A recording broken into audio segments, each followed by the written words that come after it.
하나님의 말씀은 누가복음 22장 1절부터 13절까지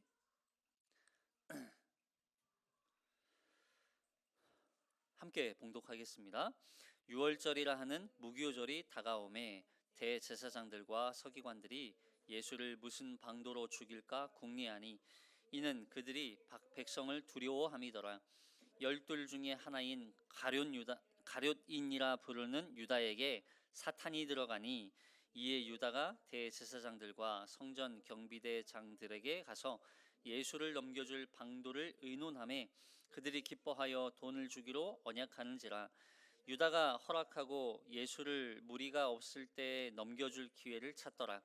유월절 양을 잡을 무교절 날이 이른지라. 예수께서 베드로와 요한을 보내시며 이르시되 가서 우리를 위하여 유월절을 준비하여 우리로 먹게 하라. 여짜오되 어디서 준비하기를 원하시나이까?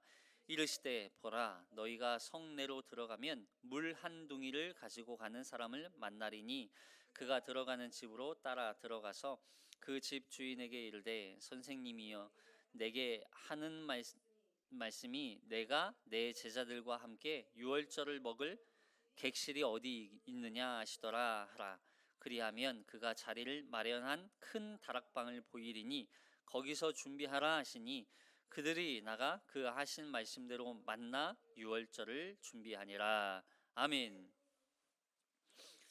이 말씀에 은혜 있으시기 바랍니다. 우리는 지난 시간에 너희는 장차 올 이 모든 일을 능히 피하고 인자 앞에 서도록 항상 기도하며 깨어 있으라, 그렇게 말씀하셨죠. 그리고 그 피할 수 있는 피난처가 바로 예수 그리스도, 그분이시라는 것을 말씀하시면서 우리는 그분한테 피해야만 이 모든 환난과 이 모든 심판을 피할 수 있다고 말씀하셨죠. 오늘은 이제 가룟 유다가 예수님을 이제 은 30에 팔게 되는 그런 내막의 말씀이 기록되어 있습니다. 그리고 예수님께서 이 유월절 또 무교절이라고 하는 이 절기를 보내시기 위해서 이제 식사를 준비하게 되는, 유월절은 굉장히 중요한 유대 절기 중에 하나죠. 그 유월절을 통하여서 주님께서 우리에게 어떤 말씀을 하고 싶으셨는지 우리가 함께 살펴보도록 하겠습니다. 먼저 1절입니다. 1절부터 1절만 읽겠습니다. 1절만 시작. 유월절이라 하는 무교절이 다가오매. 이 유월절이라 하는 무교절이 다가오매 하니까 이 유월절과 무교절이 같은 걸로 이해하시면 안 돼요. 엄연히 따지면 유월절과 무교절은 서로 다른 절기예요. 다른 날이에요. 같은 이제 병행 본문인 마태복음에서는 시간적인 배경을 조금 자세히 다루고 있거든요. 마태복음 26장 1절을 보면, 마태복음 26장 1절 볼게요. 시작. 예수께서 이 말씀을 다 마치시고 제자들에게 이르시되 너희가 아는 바와 같이 이틀이 지나면 유월절이라. 인자가 십자가에 못 박히기 위하여 팔리리라 하시더라. 여기 이틀 후부터라고 이제 이틀 후라고 되어 있죠. 그러니까 유월절이 시작되는 시기가 이틀 후부터 유월절이 시작되는 거예요. 유월절은 어떤 절기냐면 바로 출애굽을 기념하는 절기죠. 출애굽을 기념하는 절기, 유월절 기억나세요?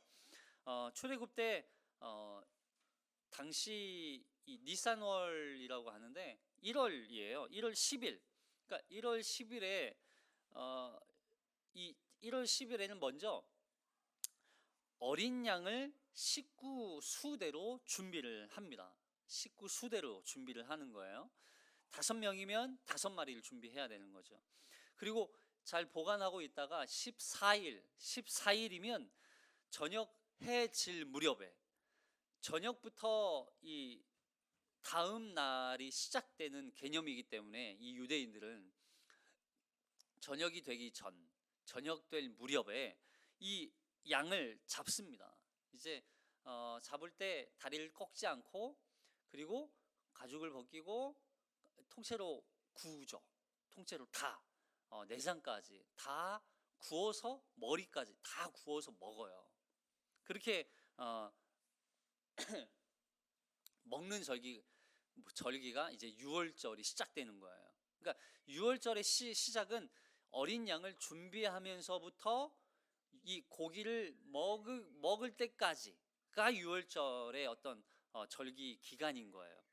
그리고서 그날 밤 고기를 구워서 먹을 때 무교병이라고 하죠. 무교병. 그러니까 누룩을 넣지 않은 빵과 그리고 쓴나물을 함께 먹습니다. 이 무교병을 함께 먹는 그 먹을 때부터 무교절이 시작되는 거예요.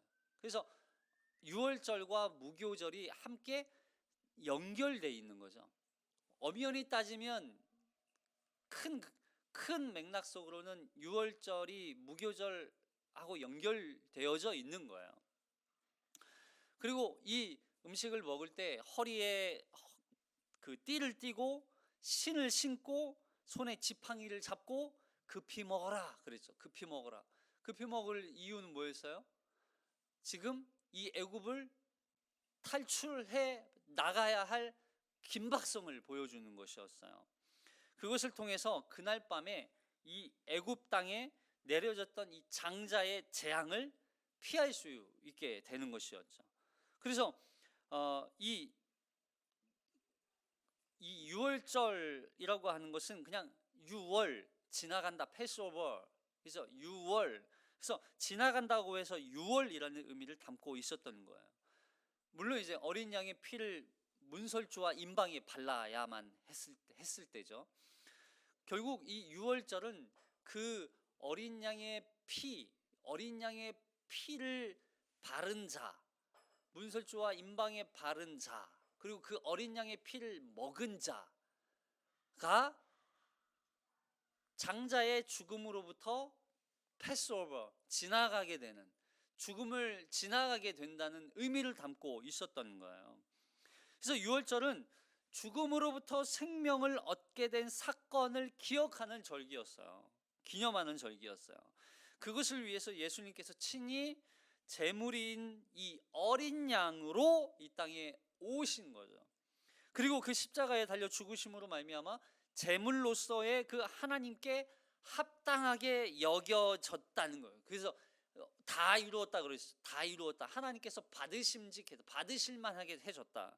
그래서 더 이상 다른 제물이 더 이상 필요 없다. 이제부터는 유월절 어린 양 다른 제물이 필요 없다. 이 예수 그리스도께서 십자가에 달려 죽으심으로 말미암아 단번에 완전히 영원히 제물로서의 최고의 모든 이 하나님께 합당한 제물이 되셨기 때문에 이제는 더 이상 제물이 필요 없다. 예수 그리스도면 다하다. 예수 그리스도면 생명을 얻을 수 있다. 예수 그리스도께서 우리에게 구원의 모든 계획을 다 이루시고 완성하셨다라고 하는 걸 보여주는 사건이 바로 유월절이었던 거예요. 그 유월절은 굉장히 중요한 절기예요.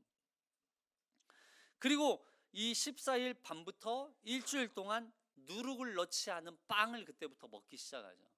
누룩을 넣지 않은 빵, 이게 바로 무교병이에요. 이걸 이제 7일 동안 먹는 거예요. 그래서 무교절을 7일 동안 보냈던 거죠. 그래서 유월절과 무교절은 서로 긴밀하게 연결되어 있어요. 유월절이 시작되면서 끝나면서 그리고 이어서 무교절로 이게 이어져 있는 거죠. 그때가 바로 오늘 이 본문의 내막인 거예요. 그때 유월절이라 하는 무교절이 다가오매, 그러니까 사람들이 이 유월절을 지금 지키기 위해서 어디에 다 모이게 될까요? 예루살렘에 모이게 되는 거예요. 그래서 많은 이제 유대 백성들이 다 유대 땅에 있는 사람들이 유월절을 지키기 위해서 이 예루살렘에 굉장히 사람들이 많이 모여 있으니까 굉장히 소란스럽기도 하고 혼란하기도 하고 굉장히 시끌벅적한 그런 상황인 거죠. 자, 그때 대제사장들과 서기관들이 예수를 죽일 계획을 꾸미고 있죠. 자, 2절 볼게요. 2절 시작. 대제사장들과 서기관들이 예수를 무슨 방도로 죽일까 궁리하니 이는 그들이 백성을 두려워합니다. 이 유월절과 무교절을 거룩하게 준비하고 지켜야 할 사람들이 뭘 하고 있는 거예요? 대제사장들과 서기관들은요, 이 유월절을 위해서 얼마나 준비를 많이 해야 하는지 딱 봐도 종교 지도자들이잖아요. 근데 이 사람들이 지금 유월절과 무교절에는 관심이 없고 뭐에만 지금 관심이 있어요? 예수를 어떻게 죽일까, 무슨 방도로 죽일까 궁리만 하고 있는 거예요. 여러분, 유월절과 무교절은 죄로부터, 죽음으로부터 우리를 구원, 자유와 해방을 기념하는 절기였다고 한다면, 반면에 이 대제사장들과 서기관들은 예수가 자신들이 바라고 꿈꾸던 그 구원을 방해하고 있다고, 방해하는 존재라고만 지금 인식을 하고 있는 거죠. 예수가 진정한 참된 자유와 해방, 구원을 가져다 줄 메시아이심에도 불구하고 이 대제사장들과 서기관들, 종교 지도자들에게는 예수가 오히려 그들을 억압하고 죄에 묶이게 만드는 그런 존재를 보고 있는 거예요. 굉장히 대조적인 거죠.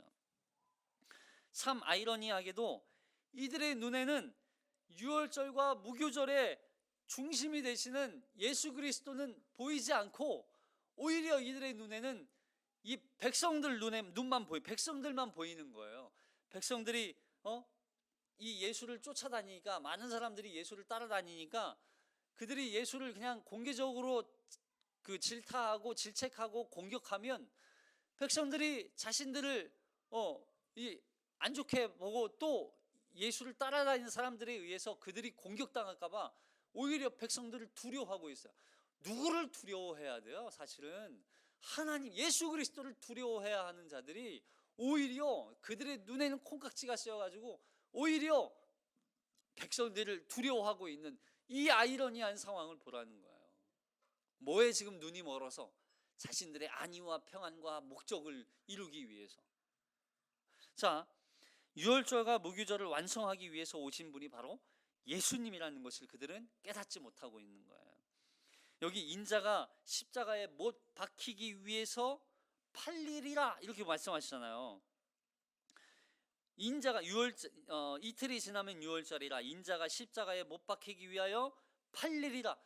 보세요, 예수님이 팔리신 사건은요, 누구의 계획이에요? 하나님의 계획이에요. 그러니까 예수님이 가룟 유다에게 은 30에 대제사장들과 서기관들과 경비병장들에게 팔리는 사건은요, 여기 보니까 사탄이 이 유다에게 들어가잖아요. 사탄에 의해서 예수님이 팔린 게 아니라는 거예요. 여러분, 여기에 우리가 주목해서 봐야 돼요. 사탄이 막 계획과 능력과 모든 지혜를 다 써서 예수님을 어떻게 하면 십자가에 달려 죽게 할까 해가지고 예수님을 사탄을 예수님을 대적해서 예수님을 이겨서 예수님이 결국 사탄에게 져서 십자가에 달려 죽으신 게 아니라는 거예요. 이 모든 계획이 다 하나님의 계획이었다는 거예요. 이렇게 사단의 어떤 계략과 전략적으로 이 사건이 일어난 게 아니라 하나님의 계획, 섭리 안에서 이루어진 계획이었다는 걸 알 수 있는 거예요. 이 계획을 누구를 통해서 일하시는 거예요?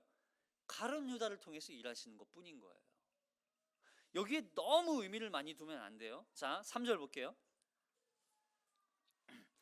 22장 3절 시작.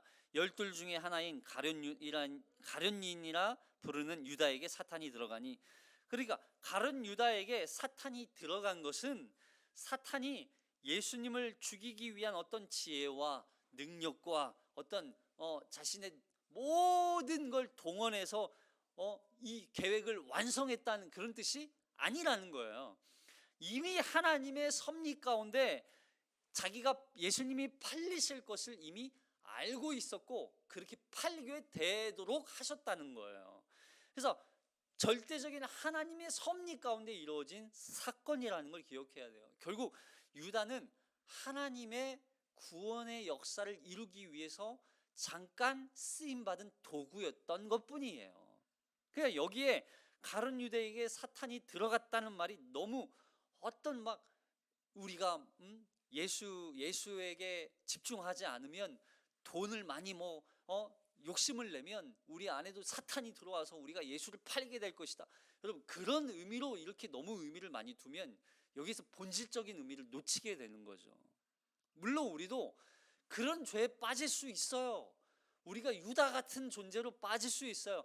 예수님을 그렇게 3년 반 동안 예수님은 쫓아다녔잖아요. 가룟 유다도.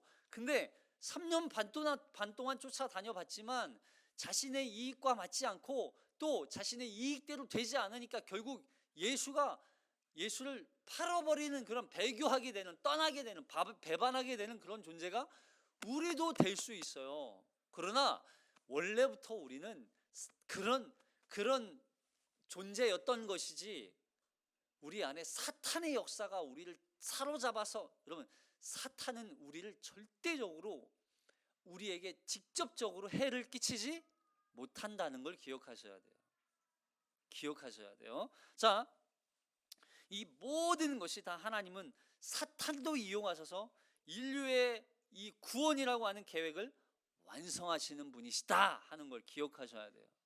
자, 누가복음에서 마귀에게 시험을 받으시러 갈 때에도 성령에게 이끌리셔서 가시죠. 그러면 예수님의 사역은 중간중간 사탄이 수많은 계략과 마귀가 계략들이 있었어요. 그럼에도 불구하고 그 모든 것들은 다 하나님의 섭리 안에 있었던 사건, 계획 안에 있었던 허락되었던 사건들이었어요. 자, 누가복음 4장 1절 볼게요. 누가복음 4장 1절 시작. 예수께서 성령의 충만함을 입어 요단강에서 돌아오사 광야에서 40일 동안 성령에게 이끌리시며 마귀에게 시험을 받으시더라. 이 모든 날에 아무것도 잡수시지 아니하시니 날수가 다함에 줄이신지라. 여기 보세요. 성령의 충만함을 입어 요단강에서 돌아오사 광야에서 40일 동안 성령에게 이끌리시며 누구에게? 마귀에게 시험. 여러분, 이 여기에서 받은 마귀의 시험은요, 마귀가 막 노리고 있었어요. 예수님을 시험해야지, 넘어뜨려야지, 자신의 모든 지혜와 모든 능력을 다 동원해서 예수님을 시험했던 거예요.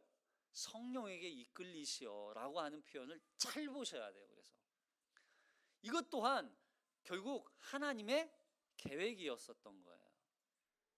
이 사건을 통해서 이 마귀가, 사탄이 예수님을 세 가지 시험을 하죠. 돌로 떡이 되게 하라. 두 번째는 뭐였어요? 내게 절하면 천하 만국을 내게 주리라. 세 번째 뭐였어요? 성전 꼭대기에서 뛰어내리라. 그리하면 하나님이 천사들을 시켜서 너를 지켜줄 것이다. 여러분, 이 사건은요, 이 시험을 통해서 예수님이 사탄이 의도했던 거가 있었죠. 뭐예요? 예수님을 하나님의 아들이 되게 하는 거였어요.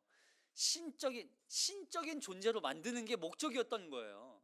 근데 하나님은 이걸 아시고 신적인 존재로만이 아니라 이 땅에 인자, 사람의 아들로 오셔서 참된 하나님의 이 모든 진노, 하나님의 심판, 이걸 다 인간으로서 담당하기 위해서 오신 우리의 참된 메시아라는 사실을 누가복음을 통해서 드러내기 위해서 이 사건이 있었던 거예요. 이 시험을 예수님이 말씀으로 이기시고 마귀가 얼마 동안 떠나가죠. 누가복음 4장 13절에 보니까 시작. 마귀가 모든 시험을 다 한 후에 얼마 동안 떠나니라. 그리고 10장에서 제자들 이 70명을 파송하시죠. 그때 제자들에게 하나님 나라와 복음을 전하는, 또 그 사역을 감당하도록 하기 위해서 권세와 능력을 제자들에게 줘서 보냈어요.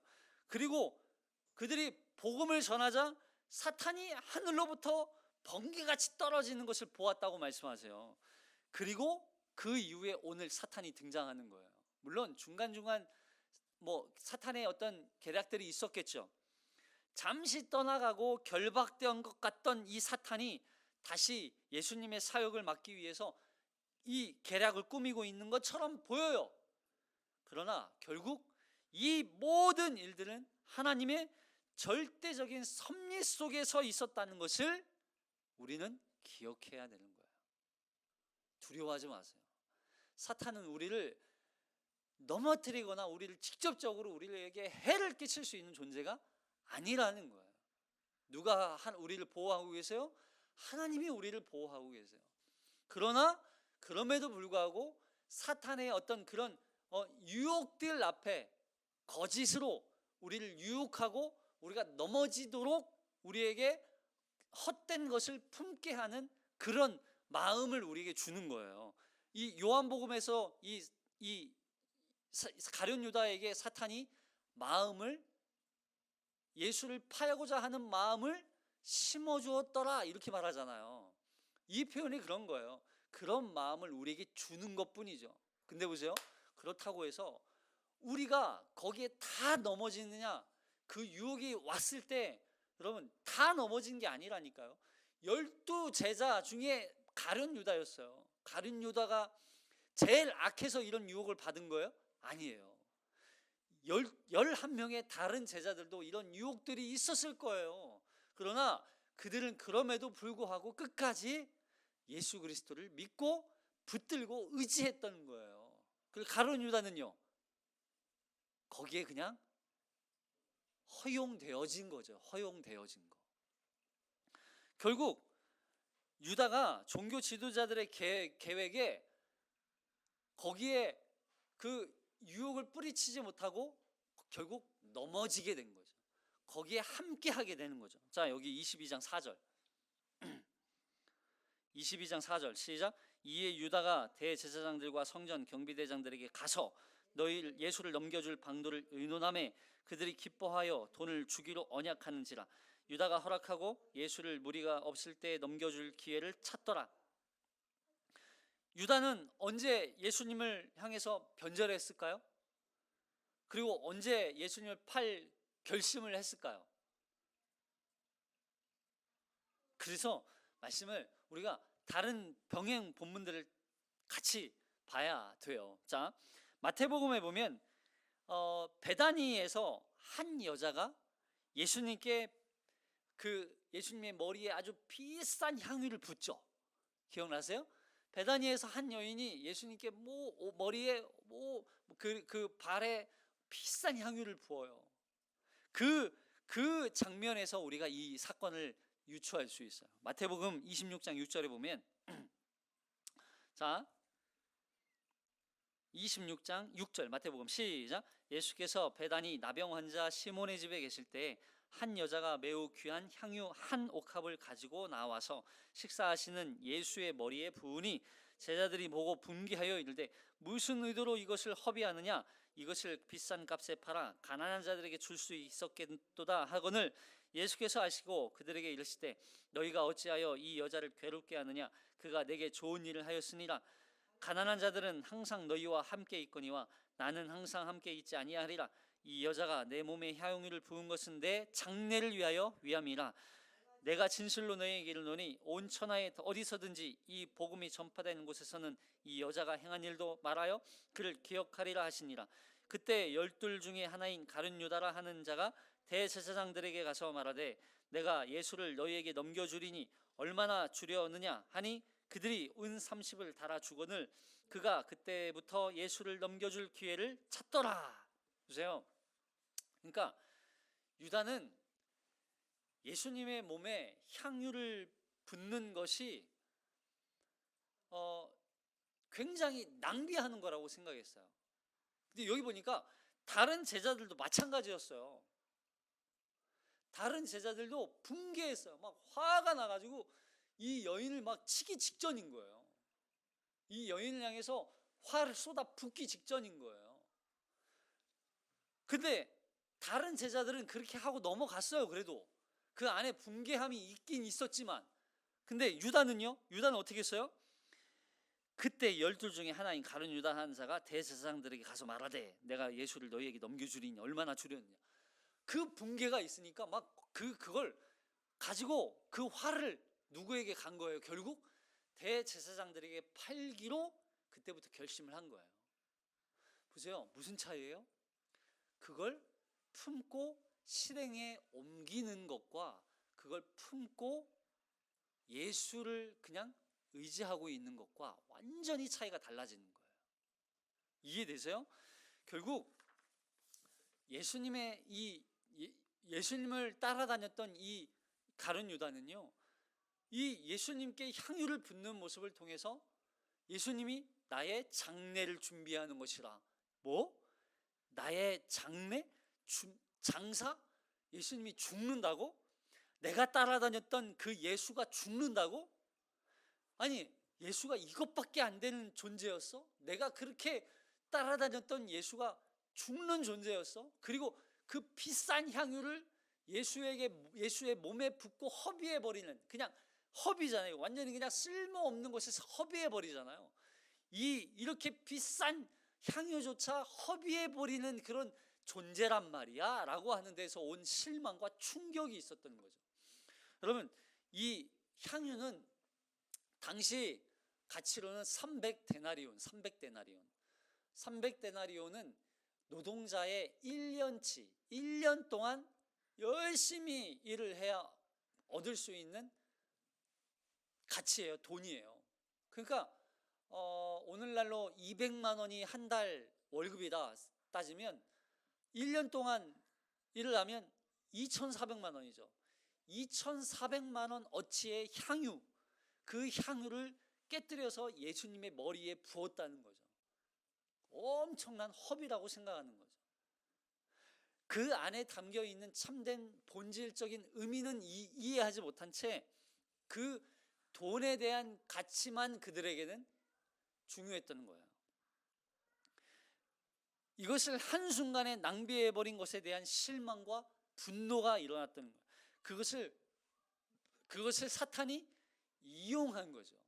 이용한 거예요. 그래서 요한복음에서는 그가 그 생각을, 악한 생각을 넣게 되는 거죠. 요한복음 13장 2절 시작. 마귀가 벌써 시몬의 아들 가룟 유다의 마음에 예수를 팔려는 생각을 넣었더라. 심었더라. 이런 뜻. 심었더라. 예수에 팔려는 생각을 넣었더라. 그런 마음을 품고 있으니까 그런 생각을 넣었더라 라고 하는 거예요. 물론 유다의 배반이, 이 원인은 사탄에게 있지만 그 책임은 누구에게 있는 거예요? 유다에게 있었던 거예요. 유다에게. 그래서 예수를 팔고 얻었던 그 은 30냥을 다시 도로 대제사장들에게 다시 돌려주죠. 그때 이 돌려받은 이 은 30냥의 이 예수의 이 돈을 대제사장들과 이 서기관들이 이걸 받지 않아요. 그리고서 이걸 그냥 버리죠. 뭐라고 하면서 버려요? 피값이라, 피값이라 이러죠. 피값. 그러니까 이들도 알고 있는 거예요. 유다가 받았던 이 돈의 가치가 어떤 가치라는 걸 이들은 알고 있었던 거예요. 예수를 죽임으로 말미암아 얻어진, 결국 이 가룟 유다의 책임은 사단에게 있는 게 아니에요. 원인은 사단에게 있었지만 결국 그 책임은 사단에게 이 유다에게 있었던 거죠. 여기 6절에 예수를 넘겨주다라고 하는 이 표현이 굉장히 재미있는 표현이에요. 넘겨주다, 그냥 이렇게 건네준다는 그런 뜻이 아니라, 이건 당시 노예의 몸값이 얼마였냐면 은 30이었어요. 노예의 몸값이. 여기 출애굽기 21장 32절 시작. 소가 만일 남종이나 여종을 받으면 소 임자가 은 30세겔을 그의 상전에게 줄 것이요 소는 돌로 쳐서 죽일지니라. 여기서 몸값이에요. 몸값. 노예의 몸값이에요. 그래서 더군다나 어떤 학자들은 이게 남자의 노예가 아니라 여자 노예, 여종의 몸값이었다라고 보는 사람들도 있어요. 그러니까 3년 동안 자신이 그렇게 스승으로 여기고 메시아일 거라고 생각하고 쫓아다녔던 이 예수가 자기가 원하는 양식을 해결해 주지 않으니까 결국 한낱 노예로 그냥 이 예수를 팔아버리게 되는 거예요. 여기 넘겨주다라고 하는 건 노예로 팔았다는 거예요. 노예로 팔았다. 요셉을 형들이 땅 구덩이에다 넣었다가 아라비아 상인들에게 팔아버리죠. 이 노예로 팔다니, 그 뜻이 넘겨주다라고 하는 뜻이에요. 그것도 은 30에. 그러니까 당시 이 은 30은 큰 돈의 개념이 아니라 그냥 단순히 노예를 사고 팔 수 있는 정도의 하찮은 돈, 무가치한 돈으로 여기고 이 가룟 유다는 예수를 팔아버렸다는 거예요. 아이러니하죠. 그런데 이것 또한 구약에서 예언하였던 그 예언의 성취였습니다. 여러분 기억하셔야 돼요. 이 예수님께 일어난 모든 사건들은 다 하나님의 계획의 다 성취예요. 이걸 기억하셔야 돼요. 자, 스가랴서 11장 12절.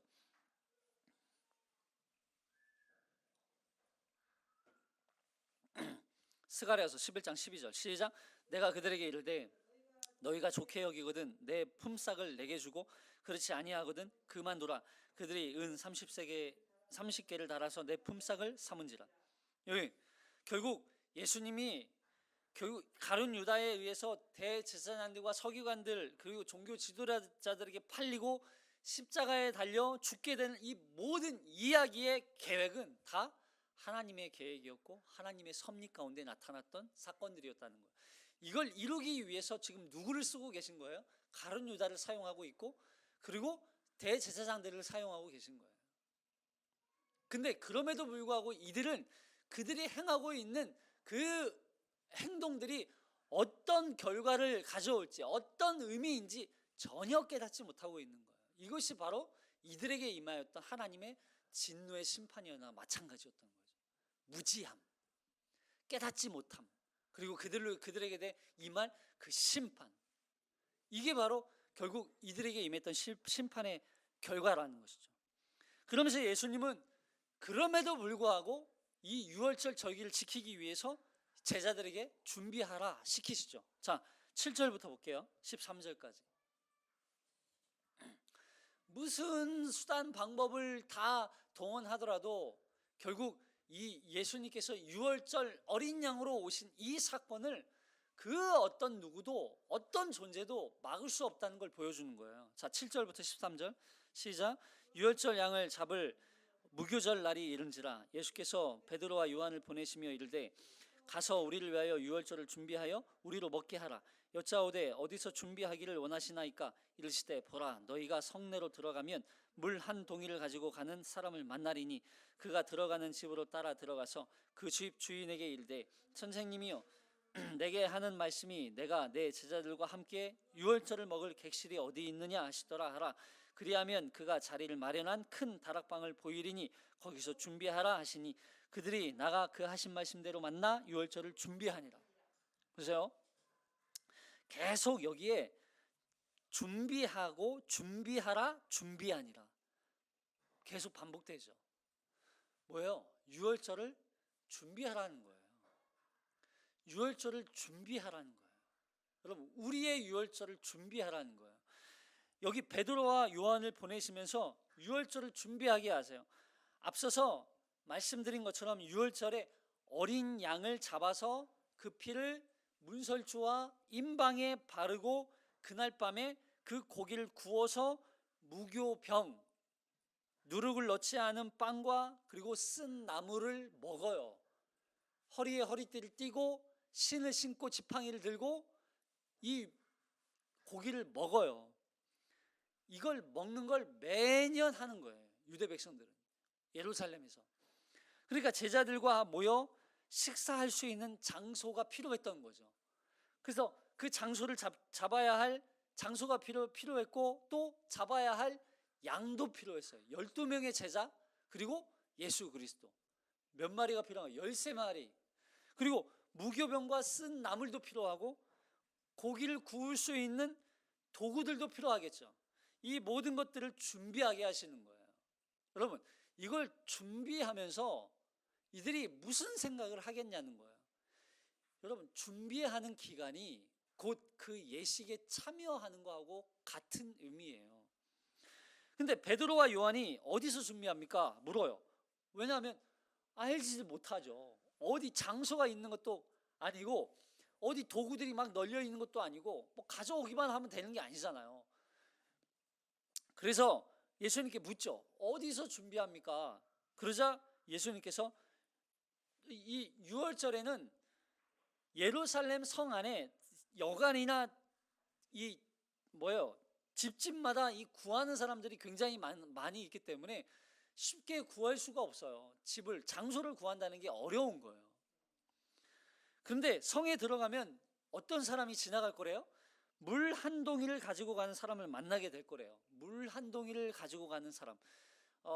우리 번역 성경에서는, 지금 성경에서는 이 남성인지 여성인지 알 수 없지만 원문에는 남성이라고 기록되어 있어요. 남성. 근데 보세요. 남자가 물동이를 들고 간다? 물 한 동이를 가지고 가는 남자를 만난다? 여러분, 그 당시 상황을 한번 생각해 보세요.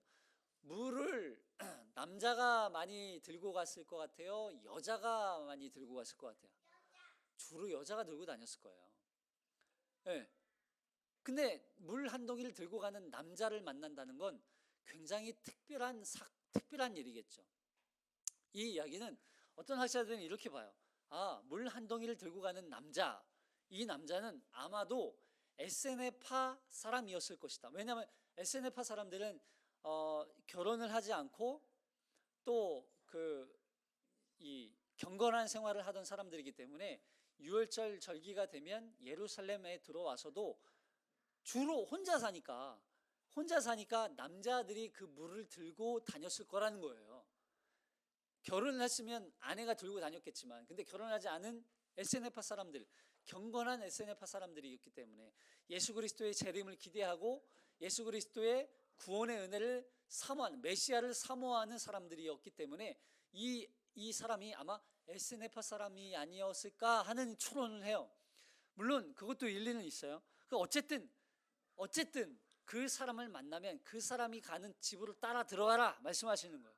그리고 그 주인에게 선생님이 우리가 함께 이 유월절을 보내야 할 그 장소를 준비해 달라, 이렇게 요청하라는 거죠. 그러면 그걸 다 들어줄 거라는 거예요. 이미 예수님은 다 모든 걸 다 알고 계시는 거죠. 그리고 예수님께서 다 그걸 준비해 놓으신 거예요. 보세요. 유월절을 지키고 준비하는 건 우리가 노력해서 수고하는 것처럼 보이지만 결국 누가 다 준비해 주셨다는 거예요. 예수 그리스도께서 다 준비해 주셨다는 거예요. 이런 거예요. 보세요. 우리가 유월절을 지키기 위해서 우리가 만약에 구약시대, 지금 이 시대, 예수님 시대를 살고 있다면 도구를 준비해야죠. 어린 양을 준비해야죠. 쓴 나무를 준비해야죠. 무기병을 만들어야죠. 또 허리띠를 준비해야죠. 또 지팡이를 준비해야죠. 신발을 신어야죠. 가족들이 다 모여야죠. 근데 우리가 준비해서 딱 10일이 되면 어린 양을 준비해서 14일 날 어린 양을 잡고 고기를 굽고 수고하고 무기병을 먹으면서 하는 것처럼 보이지만 그 준비는 다 누가 해주셨다는 거예요? 주님이 다 준비해 주셨다는 거예요. 맞아요, 안 맞아요? 맞아요. 왜요?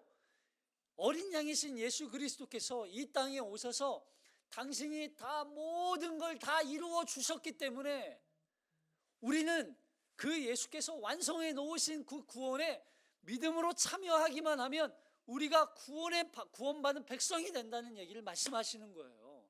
결국 유월절과 무교절을 준비하고 지키고 행하는 건 우리가 구원받기를 준비하라 이런 게 아니라 이 유월절을 통해서 우리의 구원의 모든 걸 다 하나님이 이미 준비해 놓으셨다. 너희는 그 구원자이신 예수 그리스도만 믿기만 하면 너희도 이스라엘 백성들이 이 애굽에서 노예살이하고 종살이하고 또 죄악 가운데 죄인으로 하나님의 비참한 그 진노 가운데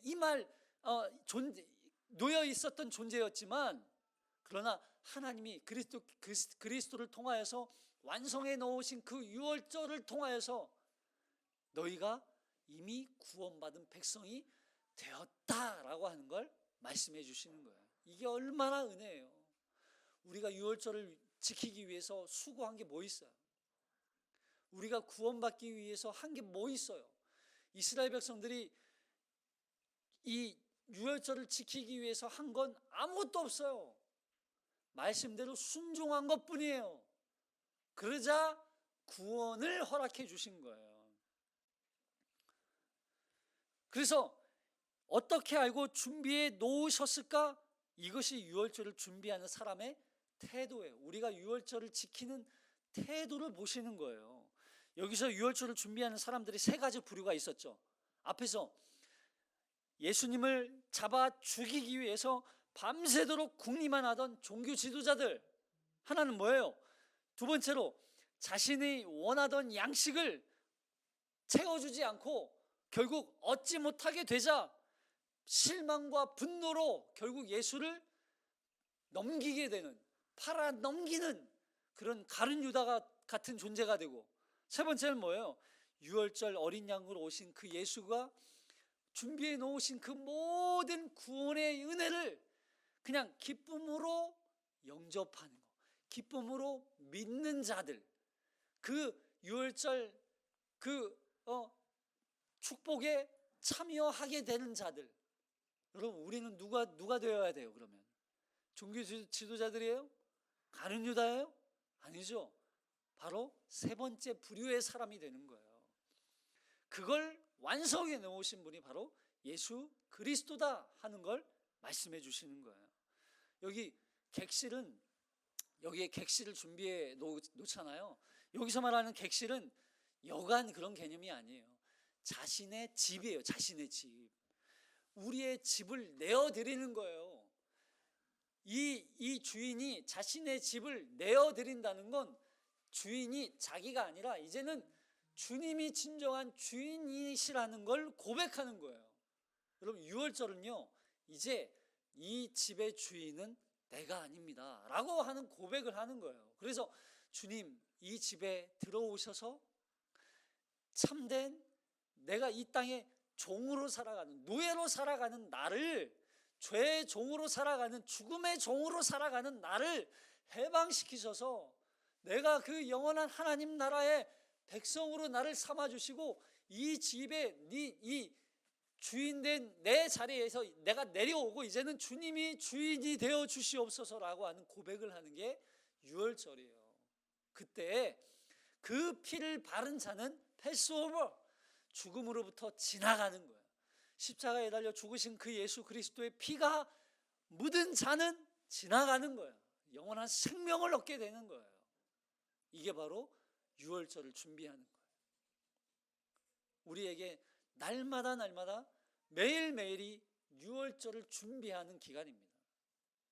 그 준비를 통하여서 내가 죽음으로부터 지나간 자, 나는 죽음으로부터 이제 해방된 자, 이제는 영원한 생명을 얻은 자, 이제는 나는 예수의 살과 피를 먹음으로 말미암아 생명과 영원한 축복이, 구원이 허락된 자라고 하는 걸 기쁨으로 기억하며 준비하며 살아가는 자들이 바로 우리들인 것입니다.